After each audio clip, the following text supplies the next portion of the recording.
Hey everyone, my name is Steve Rozenberg and I am the Vice President of Investor Education at Mynd Property Management. And I'm joined today with Dan Hines, the Regional Director of Sacramento. Dan, thanks for being here today. Appreciate it, buddy. Yeah, thanks for having me. Hello out there. Thanks for checking out our video. Yep. So today what I want to talk about is this is something that's obviously pressing right now of the AB 1482. That's, for anyone that doesn't know, that's the new bill that's coming into effect that is basically, in one form or another, making rent control a statewide issue. Dan, give us your opinion of this bill. Who does it affect? And, you know, from your opinion, will it positively or will it negatively affect investors in the Sacramento area?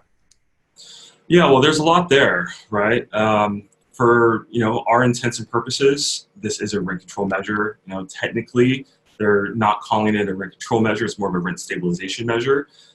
There's really two big main components. There's the annual rent cap, and then rules around just cause eviction, and I'll break down both of those a little bit. For the most part, it's going to affect multifamily properties, so people living in apartment buildings.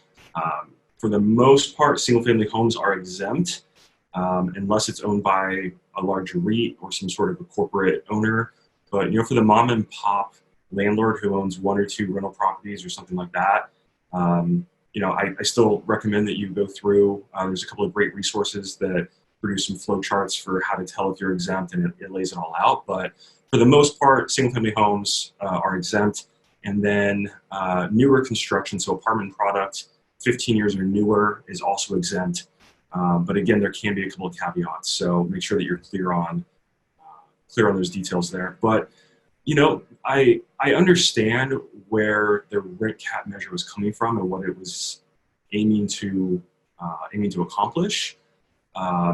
California has a true housing crisis. It's a big problem, but unfortunately, most rent control measures over time end up having the opposite of the desired effect, Right. For most of our clients. So for the rent control measure, it's capped at 5% plus CPI, which for this last year, we're using a 2.5% figure for CPI, and that's the Consumer Price Index. It's essentially— Can you explain what that is? So some people may not know that aren't familiar with the term. Yeah, so CPI, it's essentially the rate of inflation.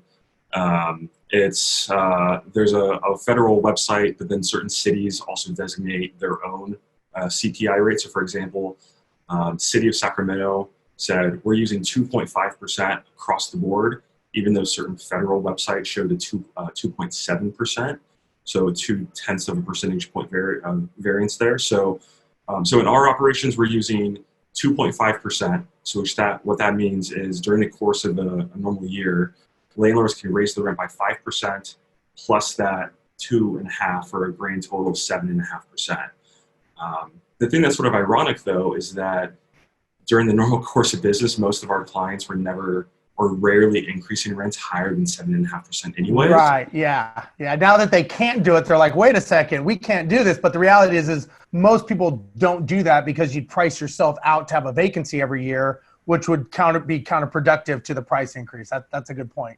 Yeah. A lot of our investors are sensitive to the market. They're sensitive to their residents. Many of them deploy the mindset of they don't want to rock the boat. Sure. So, we've seen a lot of increases that have been 4%, 5%, 6%, sometimes, 7-ish. But most cases we weren't going over the 7.5 anyways. And we had, so here in the Sacramento office, we had a lot of clients that had been pretty conservative because they understood what was going on in the market. But to your point, Steve, now they're saying, well, I don't want to get stuck behind the 8 ball later on. So if legally I can push to 7.5, I feel like I need to make sure I do that so I preserve my future state, which, that's what I was pointing toward, and that I think it may have a, undesired side effect. Sure. Yeah. It's kind of almost like it could be causing like the term is run on the bank. They could be causing a run on rent raises because all of a sudden everyone says, hey, I better hurry up. But my understanding is this is actually retroed back, right, to maybe like March or May. Is that correct? Where it actually takes a look back. So even if you try to increase it, it's going to take a look back. Yeah, there is a look back period, which, candidly, we didn't have to do a ton of rollback anyways, because to my previous point, most of our rent increases weren't that high anyways. Right, exactly. So there is a look back, and then there was also a period of time that if a landlord tried to issue some sort of a notice, like a notice of termination after a certain date, that would also be void as well, which is a segue to the other component of AB 1482, which is the just cause eviction. Is that another video, or you want to touch on that here too? Yeah, well, we can touch on that another one, because that's great information, the eviction cost. But so just so I can understand this, because I'm not in California, and I think it's important if somebody is seeing the news and they're seeing, hey, this is what's coming. It's not really true, because my understanding was that the whole state of California, single family, multifamily, everybody was under this rent control law. And what you're saying is that's actually not true. It's only if you buy multifamily. Now, what is considered multifamily? How many units is considered a multifamily unit? So in the industry, a lot of people will refer to 4 or 5 units being the magic number. But as far as the rent control measure goes, the rent cap, there's a different set of rules for if it's a single family home, so a single family residence. There's a different set of rules if it's 1 unit to a duplex. So anything over 1 unit is an effective trigger. Duplexes also are treated more to be multifamily unless the property owner lives in one side. So, and even then, if you are an owner of a single family residence, you still could be impacted depending on how you hold title and a couple of those other factors. Okay, so single family, because I know some people that have multiple properties on one lot. So in that case, they are affected by that, correct? Because it's one plot of land and they've got multiple units, or a vertical, obviously, same case scenario.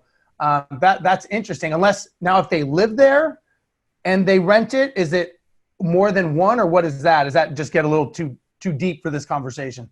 Well, so we're still waiting on quite a bit of guidance. So, as you and I have this conversation right now in November, there's still certain things that we just aren't totally clear on. So, we're participating in some of the work with the California Apartment Association, the CAA. We're participating in owner forums, going to some of these large forums where different attorneys are coming in and offering their understanding of it. But so in the city of Sacramento specifically, there's still a couple of rules that the city has just said, don't worry about it right now, wait until after the first of the year and we'll send out more guidance. What I can tell you is things like if you have a single family home and an ADU on the back, so an accessory dwelling unit, commonly known as a granny flat, if both the granny flat and the single family home are rented to tenants, they will consider to be subject to rent control. Yeah.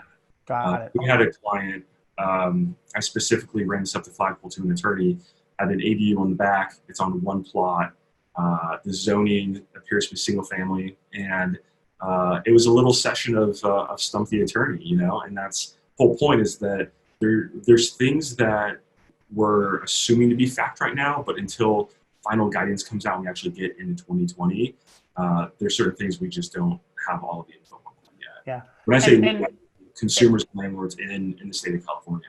No, that's great. And obviously it's going to evolve, right? It could even change again next year or in the next couple of years. So, obviously it makes sense to, like, as you said, stay up on the information. Do you know of any good websites that they could go to, besides from Mynd as well, but other websites, state regulated, that they could look up to find information on this? Yeah, so the CAA offers a lot of good stuff.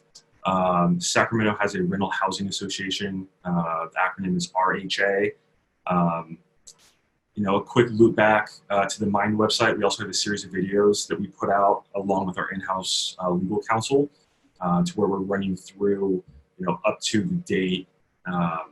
Here's the latest and greatest version of our understanding of what it is. So What we're finding though is that a lot of these websites are sharing and regurgitating a lot of the same information. So, Sure. depending on what your keyword search is, just make sure that you're paying attention to the date that it was published, so that if there is some fresh guidance that has come out, you're not behind the curve. Great. All right. Okay. Well, Dan, thank you so much. I appreciate it. For those of you that want to know more about Mynd, you can go to our website, mynd.co. Dan, if they want to get a hold of you and talk to you up in Sacramento, what's the best way to get a hold of you up there? Yeah.